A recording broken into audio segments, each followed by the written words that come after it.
Strange Things Happen in Nevada, a short story written by Katarzyna, Kochany. Chapter 1. Porcupine Quill Roadside Inn. Out of this world experience. Those are my father's words when he announced that he was taking me on a road trip for my 13th birthday. He wouldn't tell me where, he just said, "When the time is right, you will know, son." He always called me son. He only uses my name when he's mad. I think I know where he got that idea about time being right. Dad is always saying stuff like, "Did you know the Shoshone people still wear porcupine quills on their clothing?" Mom used to remind him that this may be Shoshone country, but there's not a drop of tribal blood in our veins, and Native American customs are not for us to appropriate. Mom used to say that when we first moved to Idaho, but she stopped after Dad took us to the Shoshone ice caves. Dad got in the spirit of the place and started quoting Chief Washiki. Mom scolded him. The Shoshone tour guide overheard them and talked about Chief Washiki being kind to the white man, believing in peace and respect, and some Shoshone woman named Sacagawea helping the Lewis and Clark expedition, and I don't know what else because I was distracted by a bat. The bat dropped a souvenir on the back of my sister's coat.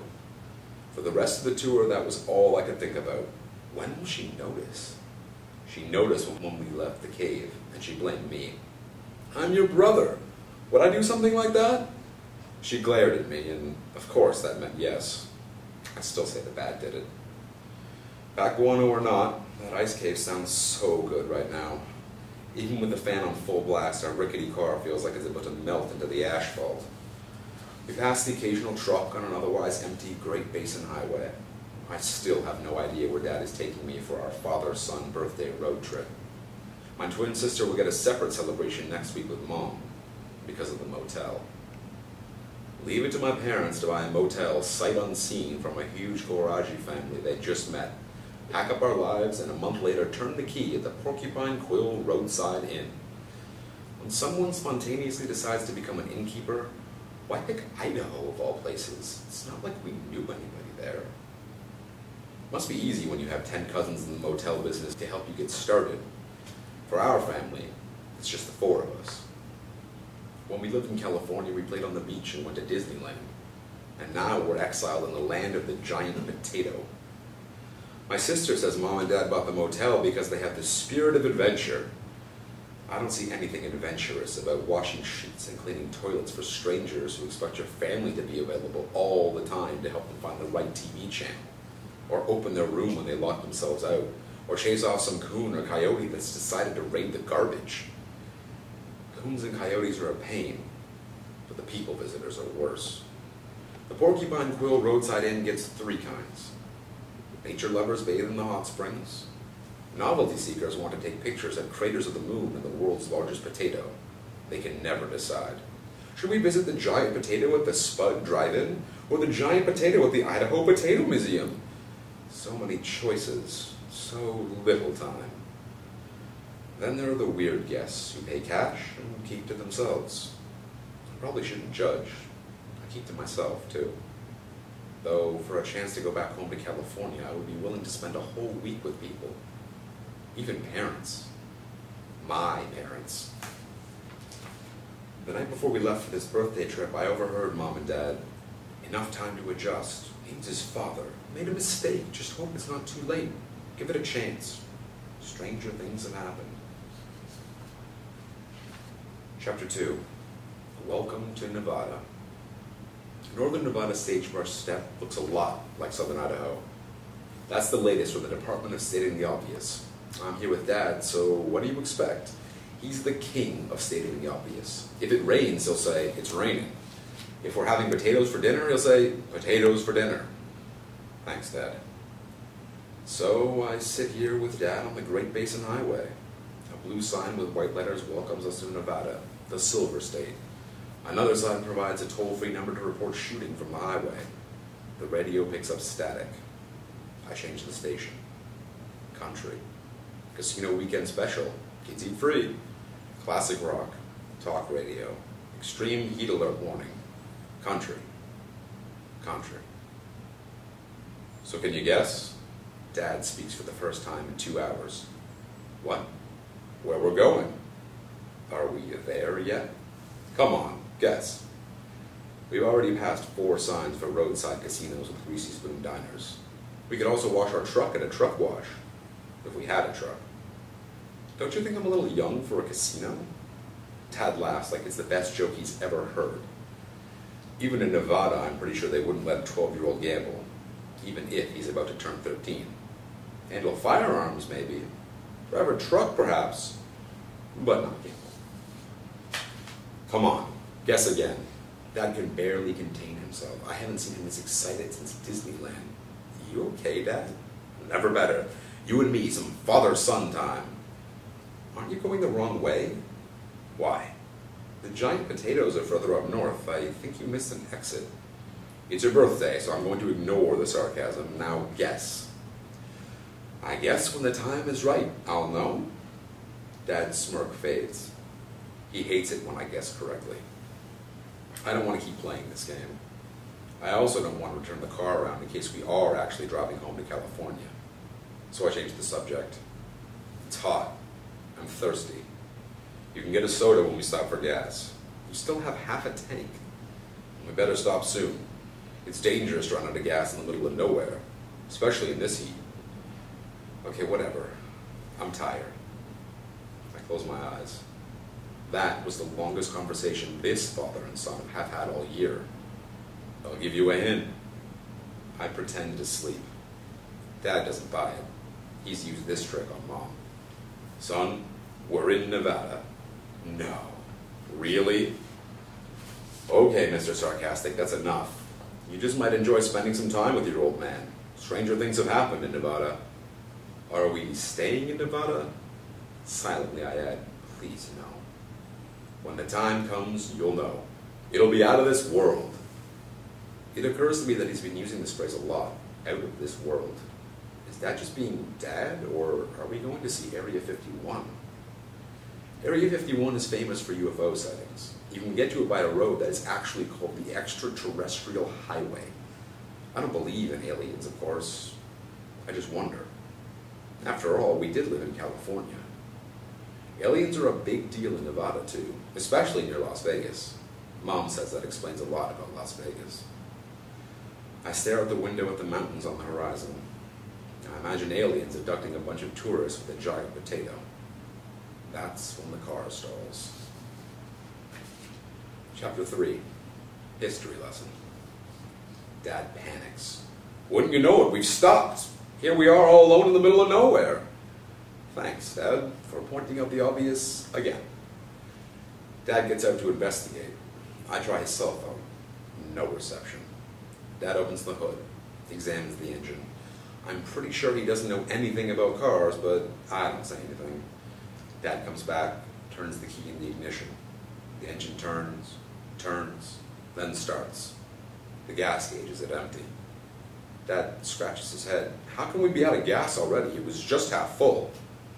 Maybe we'll get lucky and there'll be a gas station in the next 30 seconds. That's enough, Brody. Enough with the sarcasm. Okay, so maybe my timing wasn't the greatest, but he didn't have to yell, especially since I was right. We pass a slow-moving transport truck, and there, in the middle of nowhere, sits a small shack with a couple of gas pumps. A big-bellied old man picks up a magazine from a roadside mailbox. He waddles over to a rickety chair in front of the gas station. Suspenders hold up his worn blue jeans to a red plaid shirt. He twirls his gray mustache. Small, beady eyes peer from his round spectacles. A mixed-breed mutt lays sprawled out at his feet. The dog wags its tail, and the man grins at our arrival. They're both missing a tooth on the right side. Morning, folks. Welcome to Nevada. How did he know? Have we spent so much time at the Porcupine Quill roadside inn that we are starting to look like tourists? Then I realized our license plates say Idaho. That's how we knew. Why am I so jumpy?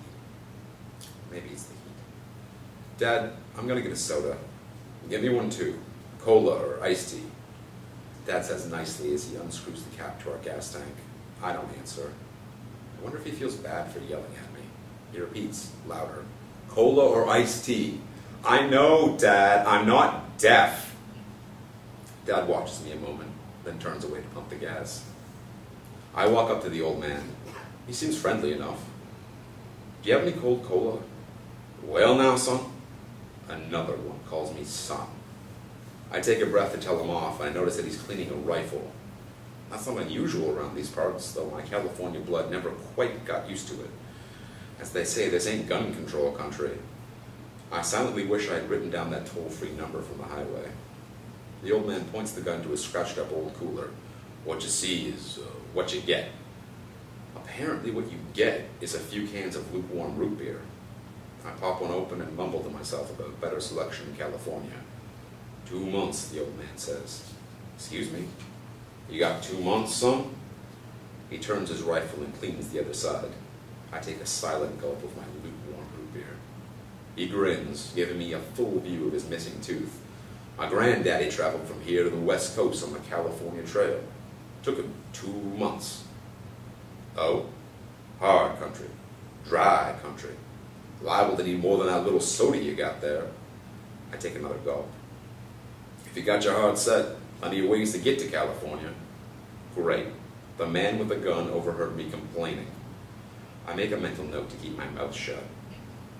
He continues. Old Pony Express used to come this way. Of course, not very economical like. Nowadays you can drive. He looks me over. You better let your pa drive. Don't go riding that camel on the highway. That's illegal in Nevada. Yes, sir. If you're going to ride a camel, best ride in the mountains. I think to myself, camels in Nevada? The old man keeps talking.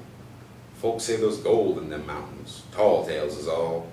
Just because you see tree markings, it don't mean there's gold buried thereabouts. My granddaddy used to mark them trees when he got bored herding sheep. I thought you said your granddaddy went to California. As soon as the words leave my mouth, I wish I could put them back in. The old man studies me a moment, then answers dryly, he come back. The dog sniffs my pants. I step away before he can lift his leg. The dog trots over to the red mailbox and does his business. Suddenly, something crashes inside the gas station shack.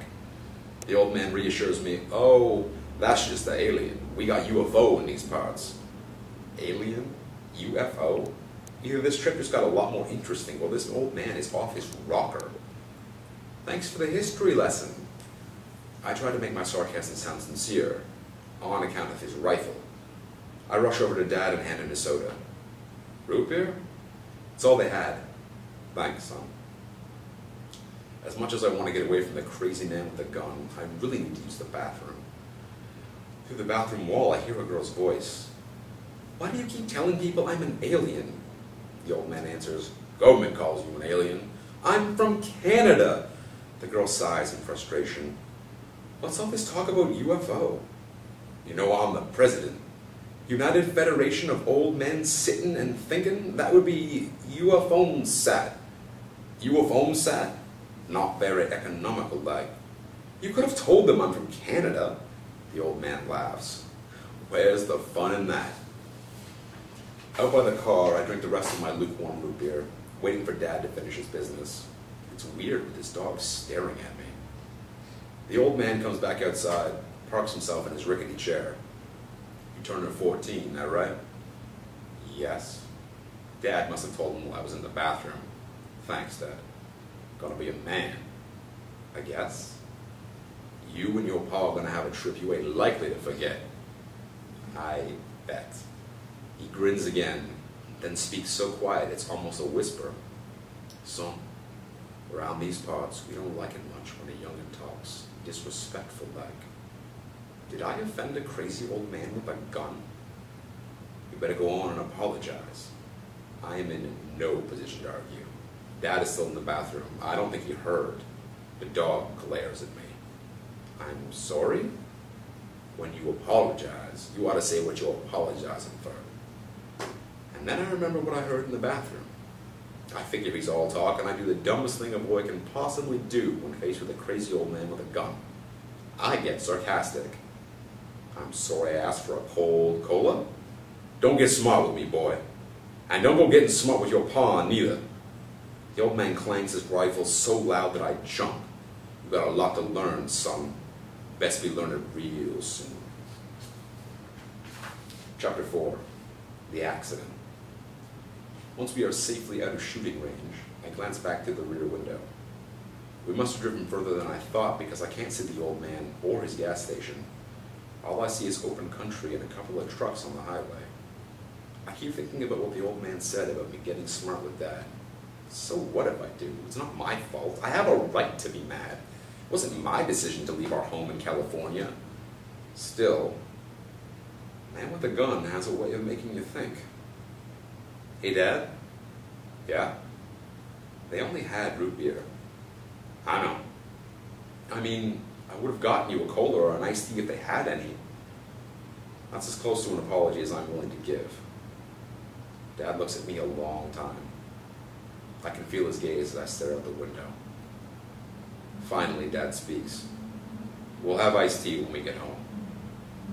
Are we going home? Where do you want to go? I just look at him.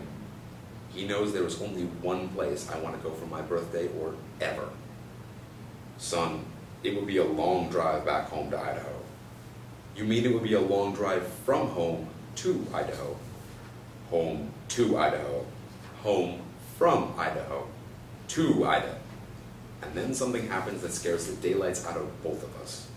We are so busy arguing that only at the last second I notice that our car is headed directly for an Indian man sitting right in the middle of the highway. Dad, look out! Dad honks the horn. With a loud thud, the man's body bounces off our hood before Dad can even swerve. A transport truck just barely misses us. Dad turns off the engine. My heart pounds. We sit there frozen in shock. Finally, I ask, is he dead? We both jump out of the car. Where is he, Dad? The highway. No traffic. No body. Dad examines the hood of the car. Not a scratch. If you weren't with me, I'd say I'm hallucinating from the heat. We both saw him. For miles around, it's wide open steppe with the occasional clump of sagebrush. No man can hide without being seen. I'm so scared I can't help making a joke. Maybe he turned into a bird and flew away. Despite our better judgment, Dad and I both look up. The sky is clear and blue. No birds in sight. Well, we can't help him if he's not here to be helped. Dad gets in the car. Out of the corner of my eye, I see something move. Was it a tumbleweed? Do tumbleweeds even tumble in these parts? The object stops behind a clump of sagebrush. Two beady eyes stare at me. It's just a coyote. My heart's still pounding, I follow Dad to the car. You okay to drive, Dad? Strange things happen in Nevada. You can say that again. Let's find a place to rest a while. Yeah, okay. Dad, how about a rest stop, seeing as there aren't any? Dad just stares out the front windshield. Dad, it would have been a long drive back from home to Idaho. I guess we can go somewhere else. For now. As long as there's no giant potato. Dad doesn't answer. Dad? He rubs his face, takes a deep breath. I've never seen him look so tired. You okay, Dad? There's a small town a few miles up the road. We can wait out the heat there. Okay. And Dad? Yeah? Is it really illegal in Nevada to drive a camel on a highway? Dad doesn't smile or anything. He turns on the engine and says, just to be on the safe side, I think we'll take the car. Chapter 5, Ghost Town. A few miles up the road, a sign welcomes us to Deeth, Nevada, population 20. The name looks familiar. Isn't this a ghost town? Semi-ghost town. The post office is in service. A few ranchers still live here. Seriously, Dad? You want to stop in a ghost town? There's no such thing as a ghost, son. Ghost town just means an abandoned town. I know, it's just, there might be coons or coyotes or something. If you're afraid, we can keep driving. No, not afraid. I just don't want them to get at our food, that's all. Coons and coyotes are a nuisance at the Porcupine Quill roadside inn. We had to put special locks in the garbage bins. But, whatever, Dad. We can stop here if you need a break. The only shade we can find is an abandoned farmhouse. People must have left in a hurry because they left everything, including their vehicles. Even their tractor sits rusting in the field. I've had enough togetherness with Dad. When he suggests we take a siesta to wait out the midday heat, I decide to take a walk. He tries to stop me. It's hot. I'll be fine, Dad. I just want to stretch my legs. We've been driving for 3 hours. Take water. He holds out the water canteen for me. I'm not thirsty, I say as I walk away. I know he'll watch me go with that dad look he gets. I hate it when he gets like that, so I don't look back. The farmhouse is falling apart. Overgrown weeds, hole in the roof, broken door. Not much to look at. It only takes a few minutes to walk around the whole building, back to the driveway. That's when I notice that our car is gone. Dad? I shout. Dad? Maybe Dad just moved the car. But if he did, wouldn't I have heard the engine? I check the ground to see which way he drove. The dust lays untouched except for my own footprints. No tire marks. It's like we never drove through here in the first place. Dad! Where are you? Despite the scorching sun, I run around the farmhouse the other way. Dad! Dad! Okay, Dad, you got me. Joke's over. I know it's not a joke. My dad is not the prankster type. I start to feel dizzy in the heat. The sun stings my eyes. I take shelter in one of the abandoned, rusting pickup trucks. Something small and beady-eyed runs towards me. Dad? I wake up next to a small campfire. I sit up. My head hurts.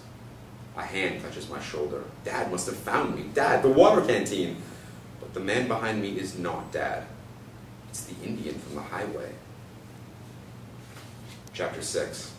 Itzape. Maybe it's just fear feeding my imagination. It all happened so fast. Can I really be sure this man is the Indian from the highway? I recognize porcupine quill embroidery on his clothing. Is he Shoshone? The man hands me a cup of water. At least I hope it's water. My lips are so parched they're starting to crack. I want water more than anything. But what if he put something else in the cup? Can I trust him? He seems to know what I'm thinking. He takes the cup, drinks half the liquid, then hands it back to me. The liquid doesn't smell like anything, so I drink it. I hold up the cup for more. He pours from a canteen. Our canteen. Where did you get that? I ask. Silently, he places the canteen on the ground. Why won't he answer me? Do you speak English? Who are you? He turns back to the fire. I think I hear him say, "What's happening?" I breathe a sigh of relief. It seems like a strange thing for him to say, but I'm just happy we speak the same language. Yes, what's happening? I was out with my dad and now we're here and on the highway. Was that you on the... He doesn't smile, but his eyes do. He places his hand on his heart and says, "Itzape." My heart sinks. So that's what he was saying. I don't speak Shoshone or whatever he is speaking. He didn't understand me, did he? He points to me. Dunyapur, Daina. What are you saying? He doesn't answer. I need to get out of here. I need to find my dad. I get up to walk away. When we speak the same language, we honor our ancestors. So he does speak English. Dunyapur. Duya what? Dunyapur means boy in Shoshone. Daina is man. I don't want a language lesson. I want to find my dad. Dunya builds home. Daina goes home. I stare at him a moment. He pulls out a knife. He must be crazier than the old man at the gas station.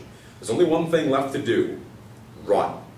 I run and run and run and run and run. There are rattlesnakes and scorpions in these parts, but I don't care. I just want to find Dad and get out of here.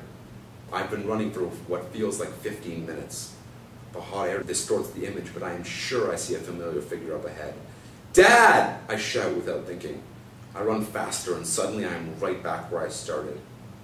The Indian uses his knife to sharpen the end of a long wooden pole. Where did he get the wood? There aren't any trees for miles. I run again and end up right back where I started. Again. The Indian says, "Some are smart, but not wise." He finishes sharpening the end of a pole, adds it to a pile of other poles. He puts away the knife and places his hand on my shoulder. You build home. Honor ancestors. Respect home.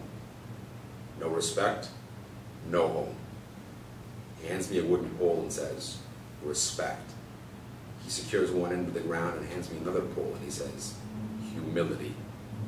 Around us, it's miles and miles of open steppe with no sign of human life. How did I get here? Is this stranger man my only hope of survival? Since he put away his knife, maybe he doesn't intend to kill me after all. I get up the courage to speak. Look, Itzape, or whatever your name is, I don't have time for this building a home. I need to get home. He says, you help me build home. I help you find home. Can I trust him? Do I have a choice? Itzape keeps handing me the poles, and with each one states a virtue: happiness, love, faith, kinship. By the time he gets to thankfulness, something in me changes. I think about the Porcupine Quill roadside inn and Dad's words: when the time comes, you'll know. What if I never see Dad again? I finally know where Dad and I should go for my birthday.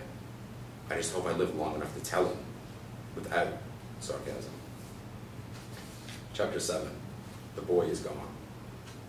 I open my eyes. The sun blinds me through the cracked windshield. Someone calls my name.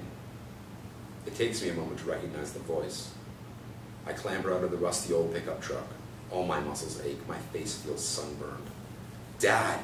My voice is hoarse. It comes out barely a whisper. I need water. Here you are. I've been calling you for 5 minutes. You followed me? I know you're not thirsty, but this is Nevada. You really should take the canteen. Dad hands me the water canteen. I drink. How long were you following me? I don't know. 5 minutes. 5 minutes? How could all that have happened in 5 minutes? And how did Dad get the canteen back from Itzape? I splash water on my face. Dad touches my forehead. You're burning up. Drink some more water. You have some too. It's almost empty. You better finish it. I don't want you getting heat stroke, especially on your birthday. As we head back to our car, I think that Dad was right. I should have taken the canteen. We head back to US 80. Dad says, the closest town going west is Elko, at least a half an hour. The gas station is the other way, but it's closer. We can go back there to get you something to drink fast. I should have thought to bring more water. I am so thirsty that I don't care if I have to face the old man with the gun or his weird-looking dog that does business at the mailbox. I just need water or root beer or anything to quench my thirst and stop this headache. We drive back the way we came. After a few minutes, Dad says, that's funny. What? I could have sworn the gas station was right here. Pull over, Dad. I recognize this red mailbox. It's just a mailbox. There's nothing here, son. Look, Dad. A beady pair of eyes stares at us from behind the sagebrush scrub.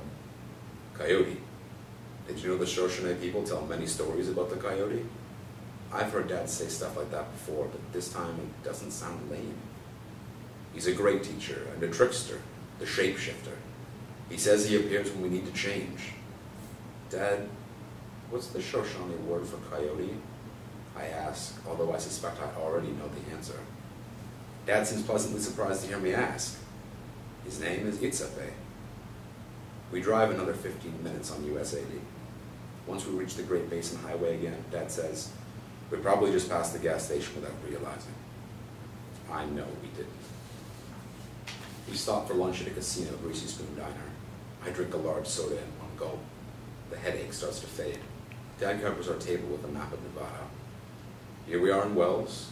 Here to Reno is about 5 hours west, and later to California is, how far is Driggs? Driggs? You know, Driggs. Driggs, Idaho? Yeah. About 6 hours north. He doesn't ask why, although the question is written all over his face. I was just wondering what's playing tonight at the Spud Drive-In. Dad studies my face for any trace of sarcasm. You want to go to the Spud Drive-In? Yeah. Spud Drive-In, the home of the giant potato. I've never been. Dad slides his icy soda in my direction. I slide it back and say, it's not the heat stroke, Dad. You said when the time comes, I'll know. I quickly add, but I get to pick the movie. It's my birthday. Dad smiles. Strange things happen in Nevada. Strange things indeed.